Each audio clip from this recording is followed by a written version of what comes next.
Rafi Gregorian, who will be speaking shortly during the opening session as well. Today's events will have 3 short thematic sessions, followed by interventions by member states, and finally the closing session.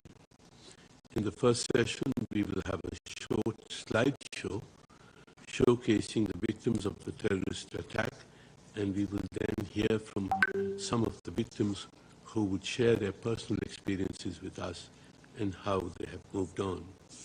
In the second session, we will be joined by Dr. Fatima Ali Haider and Miss Sally Lynch, who is here with us, and both of them will talk about trauma, grief, and dealing with post-traumatic disorder in the wake of such attacks.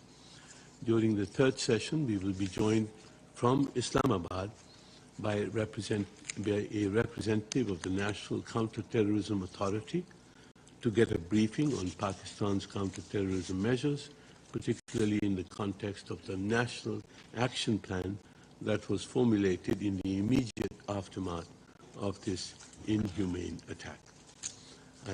Thereafter, member states will have an opportunity to deliver statements, perhaps as brief as possible, in accordance with the list of speakers who have inscribed with us prior to the event. And in case we have more time, we will open the floor for remarks by those others in attendance. I would now request the Honorable Foreign Minister of Pakistan, Mr. Bilawal Bhutto Zardari, to deliver his keynote remarks. Mr. Minister. Excellencies, dear colleagues, thank you for joining us at this event to honor the victims of the horrendous terrorist attack in the Army Public School in Peshawar 8 years ago. 132 children and 8 teachers and staff at the school died in that attack, and several scores were injured. The attack was claimed by the so-called Tehreek-e-Taliban Pakistan, an entity listed as a terrorist organization by the Security Council and many member states. It is befitting that we hold this event on the APS school attack as part of the program of the UN Office of Counter-Terrorism on remembrance of the victims of terrorism. This terrorist attack was particularly heinous because the clear aim of the terrorists was to kill children. In this sense, it was a targeted attack designed to deal a grievous blow to the morale of the people of Pakistan. Instead, the shock of the APS massacre of our children mobilized the Pakistani nation, motivated us to eliminate terrorism from our soil. Massive military operations were undertaken to cleanse our frontiers of the TTP and associated terrorists. Pakistan's operations were successful. Our territory was cleared of terrorists, and we paid a heavy price. 80,000 civilians and soldiers killed or injured, and the economy set back by $120 billion. Just to be clear, this is throughout the whole war on terror. Unfortunately, the Tehreek-e-Taliban Pakistan and some other terrorist groups found safe havens elsewhere, and even more frequent attacks have been conducted against Pakistan's military and civilian targets. The brutal nature of the TTP and its callous targeting of children in the APS attack and other crimes, mass executions and beheadings, should also reinforce the world community's determination to combat and defeat terrorism, the Tehreek-e-Taliban Pakistan, along with other terrorist organizations such as ISIS operating in Afghanistan. Our intelligence agencies have solid proof of financial and organizational support and direction provided to the Tehreek-e-Taliban Pakistan. We have shared a comprehensive dossier with the Secretary General and the Security Council containing concrete evidence of such external support to the TTP and other terrorist organizations operating against Pakistan.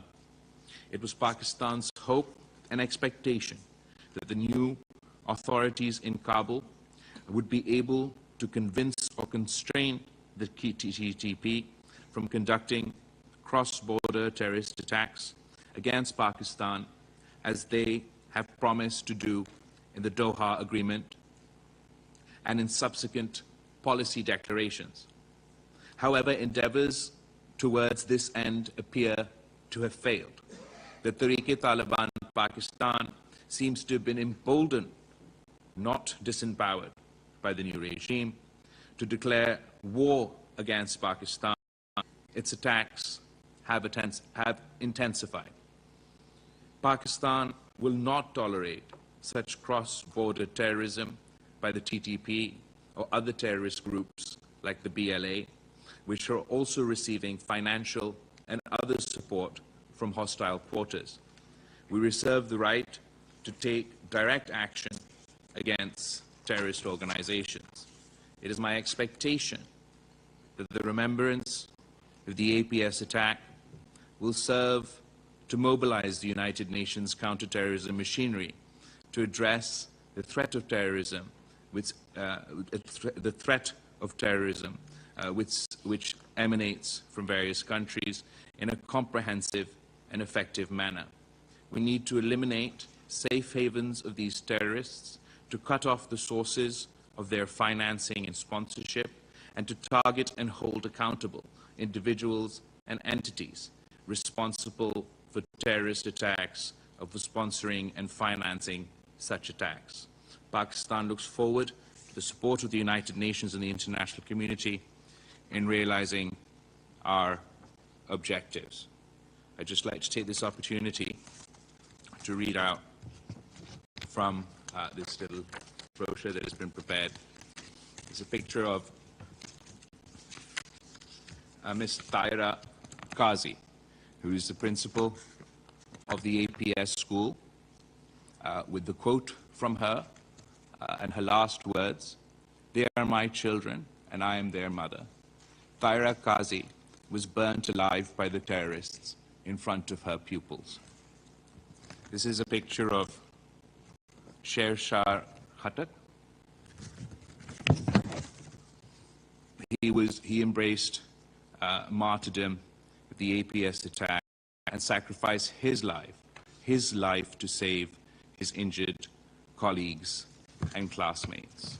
I too have lost my mother in a terrorist attack by the same organization.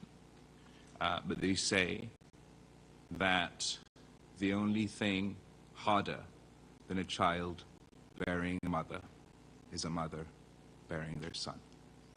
I thank you all for joining us today in solidarity for Pakistan's long and arduous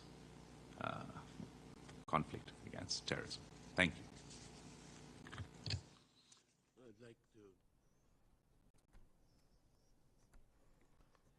वज़ीर ख़ारजा Bilawal Bhutto Zardari New York में सानह army public school की 8वीं बरसी के हवाले से मुनक़दा तकरीब से खिताब कर रहे थे। उन्होंने कहा कि सानह APS की याद आज भी ताज़ा है, वो गम आज भी ताज़ा है। हम महफूज रियासत के तौर पर सामने आए हैं। हमले में 132 बच्चे, 8 असातिज़ा और स्टाफ के अरकान शहीद हुए। हमले की जिम्मेदारी TTP ने कबूल की। उन्होंने सानह APS में शहीद होने वाली प्रिंसिपल और उन